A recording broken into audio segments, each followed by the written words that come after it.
Hey guys, it's Shark Record Films here, and today I have another vintage television. Now let me tell you guys about this Goldstar. This is a 13-inch Goldstar color television from 1987. Now, I really like this television. I've had it for quite some time. Uh, let's see, I think I've had it for like a few years now. I originally bought this television off eBay. Now, as you can see, it is clearly a color television as it's got the red, green, and blue RGB little symbol here. Back in the 80s, a lot of televisions, color televisions of course, had some kind of display that said color TV. Because back then, black and white TVs were still being made. Black and white TVs died out in the 90s. People still used them, but they weren't being made anymore, unless they were little 5-inch ones. So, if it was a color television, it was pretty obvious. Number one, it looked a lot better aesthetically. It would have wood grain, big knobs, silver would be bigger, fancier. Of course, some black and white TVs did look good too, but you also have to look out for this. If you see this little symbol somewhere on TV, you knew it was a color television, and that was great. So, I love this television because it is the prime example, an icon of televisions from the 1980s. You can see it's got the wood grain along the side. The front of it, it's grayish, silverish front. It's got big, sturdy, silver metallic knobs to change channels, and it's got the speaker on the side. It's just iconic, just the way it is, and it's got the controls under low key. You cannot notice them unless you really know your shit.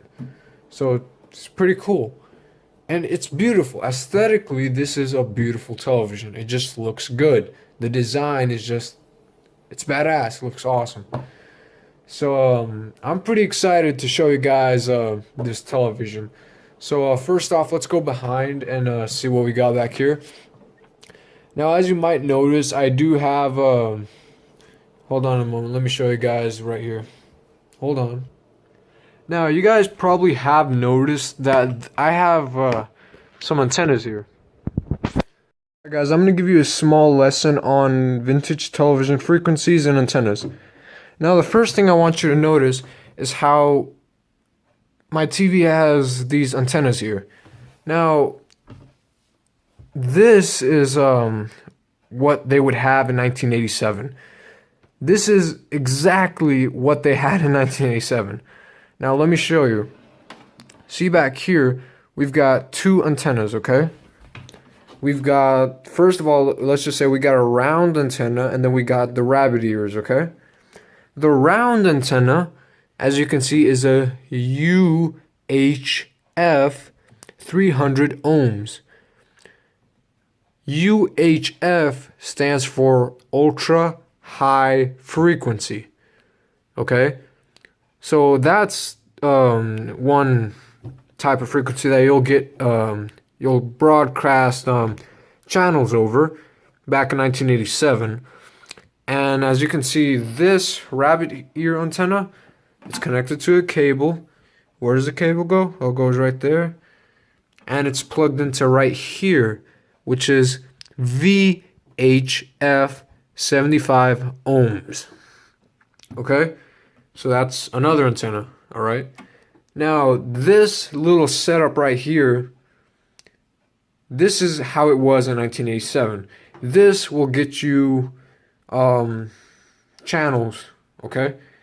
Today, in 2016, this will get you nothing but snow. On TV, of course. It'll just give you a blank screen. Because in 2008-9, analog signals for TVs were cut off in the USA.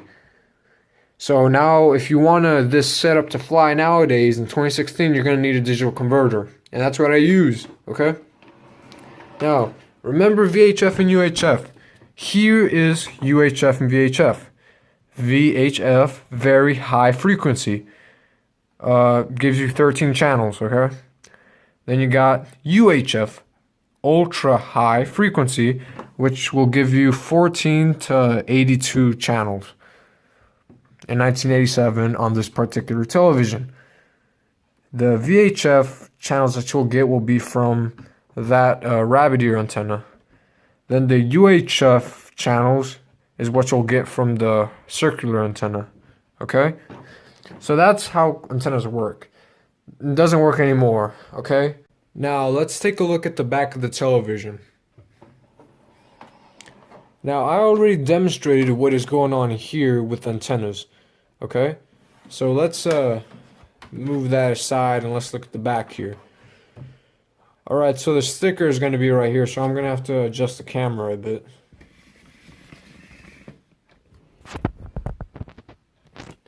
Okay.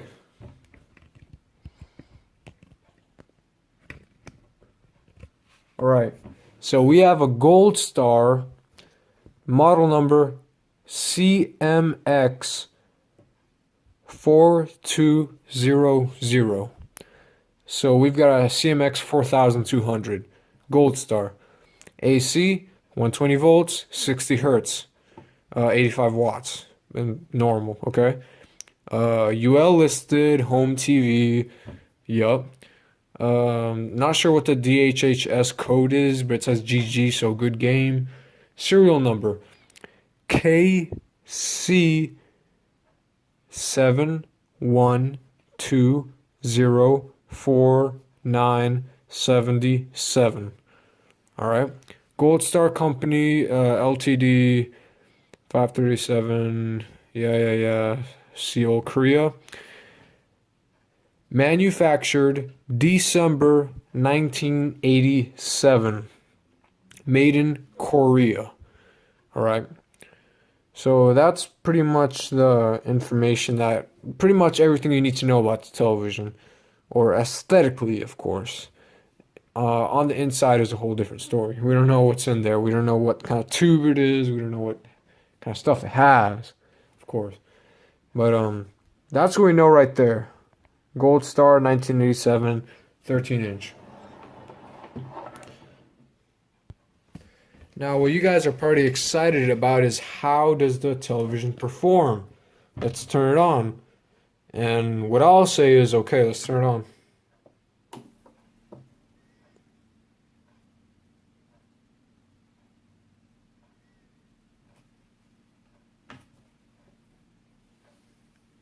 All right, well, that's what we're getting right now. And we are on channel 2. So we're on channel 8, channel 9, channel 10, channel 11, 12, 13, 14, 15. Oh no. We're on channel 2 right now. 3, 4, 5, 6, 7, 8, 9, 10, 11, 12, 13. And now that we're at the U, let me get a better shot. It looks like it's on 13, but it's actually on U. You can't just... So, right there, U. Now that we're on U, that stands for UHF. So, we're going to go down to this. This is the UHF knob. This is VHF knob. So, here we can scroll through all the different channels. Now, if we were pre-1980... 2009 or 8, we would get some kind of picture, but all the broadcasting now is digital, no analog, so we can't get anything at all. Maybe something, but not likely. And that's kind of sad. Now, the best thing we should do is set it to channel 3. That's where we'll probably get that's where we hook up a lot of stuff. So let me hook up the Tenma NTSC pattern generator, and we'll see how it performs.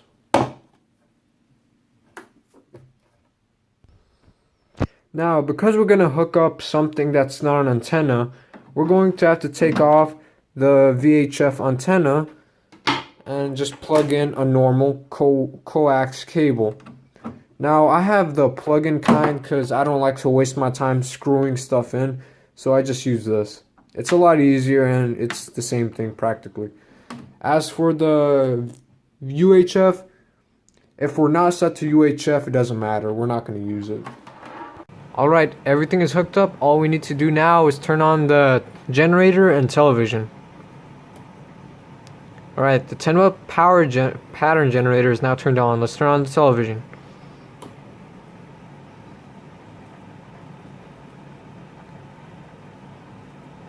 Awesome.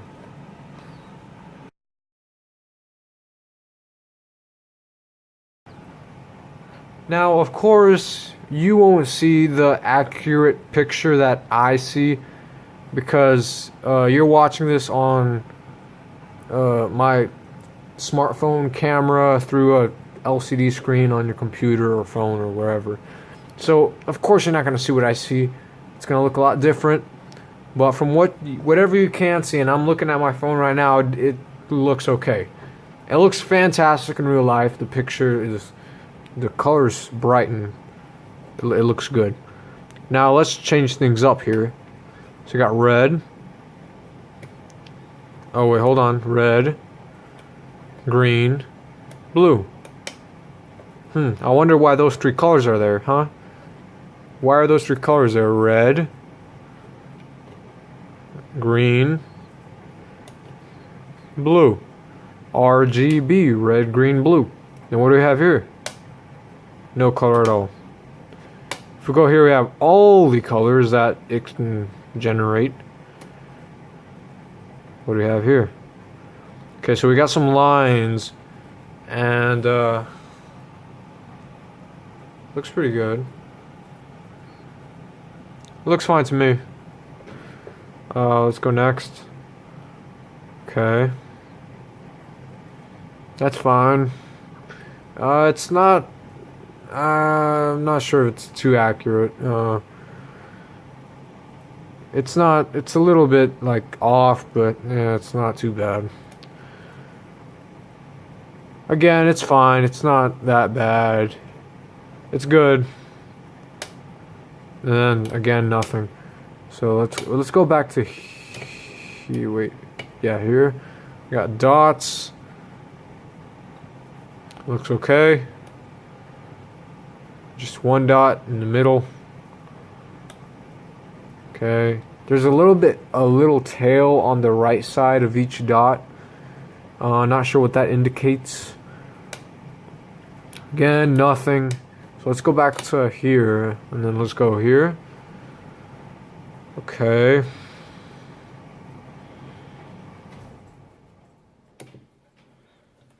I'm not too sure what that is. Oh, okay, so we're getting waves on my camera. That is not happening in real life. So on your screen, you'll probably see flashing, and you'll see this thing go down like that. Okay, it's gone. Oh, there it is. That is not happening in real life. On my screen, none of that is happening. That's just on your screen. The camera that I'm using cannot keep up with the refresh rate of the CRT. Cathode ray tube.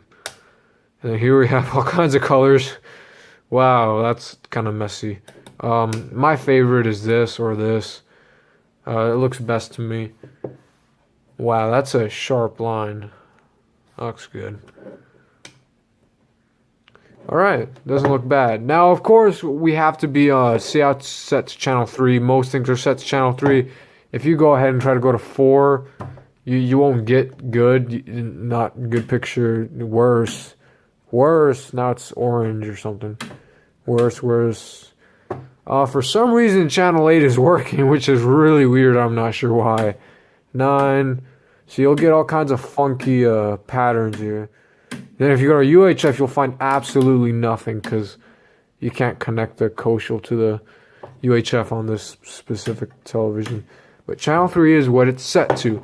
Now, if we set it to channel 4, and we set it to channel 4, there you go. Okay, now I don't know why that's happening on your screen. Again, it's the refresh rate is not keeping up with the real television. But it looks fantastic. Now, if I don't like the way this looks, if I think this is too bright, I can turn down the brightness right under here. If I think the contrast is too strong, I can turn down the contrast. If I think there's not enough contrast, I can put up more contrast. Bright. Then if I want to adjust the tint, it's there.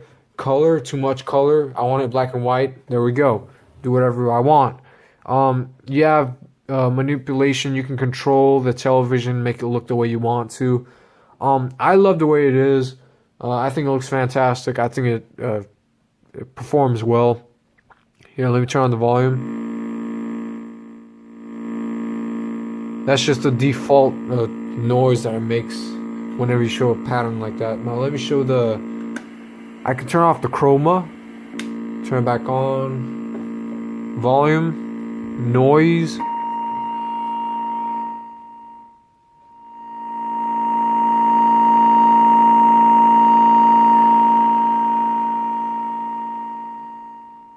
It's okay. It makes a little bit of a brrr sound, but that's pretty much normal. I'll go ahead and turn off the 10 mil pattern generator, and I'll go ahead and turn off the. Wait, let me set it to 3. I like to have it up to 3 just to keep it accurate like that, and then see if I can move this way just to keep it aligned. I just like the way it looks like that. And then I'll turn the TV off. I like this television a lot. I consider this my main television because number one, it's a color television. Number two, it's got nice big silver knobs, and they're sturdy. They feel good when you turn. It feels like, you're doing the right thing. It's like boom, boom, boom, boom, boom. Now, if I had my Amtel television, a black and white TV, the knobs on that thing are fucking terrible. They're cheap, they're plastic, and they broke the day I used them. So it's not sturdy at all. It's crap. Color television, sturdy knobs, good volume, beautiful wood grain. The styling is awesome. It's from 1987. It's the perfect television. Honestly, I love it. I couldn't ask for a better television myself, honestly. Except for like a Sharp Linetron from 1987, but I'm not gonna complain. Amazing TV. The other day I did turn it on. I watched some over-the-air digital airwaves with my digital converter on this television. I turned it off. After a few minutes when it was off, I heard a pop sound, and then I went over to the TV and it smelled terrible. It stunk, and I looked it up online, and it sounds to me like a capacitor broke or popped or whatever. And I don't think it's too big of an issue. But if any of you guys do know what happened, or if it's serious, or if it needs to be repaired, or how I can repair it, please give me all the information you can. I will go on Video Karma. I'll leave a link in the description, and I'll go ahead and post something there to ask to see what's the problem. But for right now, television works fine. Everything works fine. Flawless television. I got it for a steal on eBay. I forgot to mention that. I bought this on eBay years ago, and I think I bought it for like $15 or something. Some guy in Florida didn't want it, and I saw it actually had like a bright sticker somewhere. It looked like somebody bought it from a Goodwill and then didn't like it and then sold it to me. So I got it for a steal for like $15 for this. It's an amazing television. I love it. I don't know why I didn't review it earlier, but here's your review. I hope you enjoy, and I'll roll some pictures after this. And subscribe, comment, and like. And that's it for this video. Bye.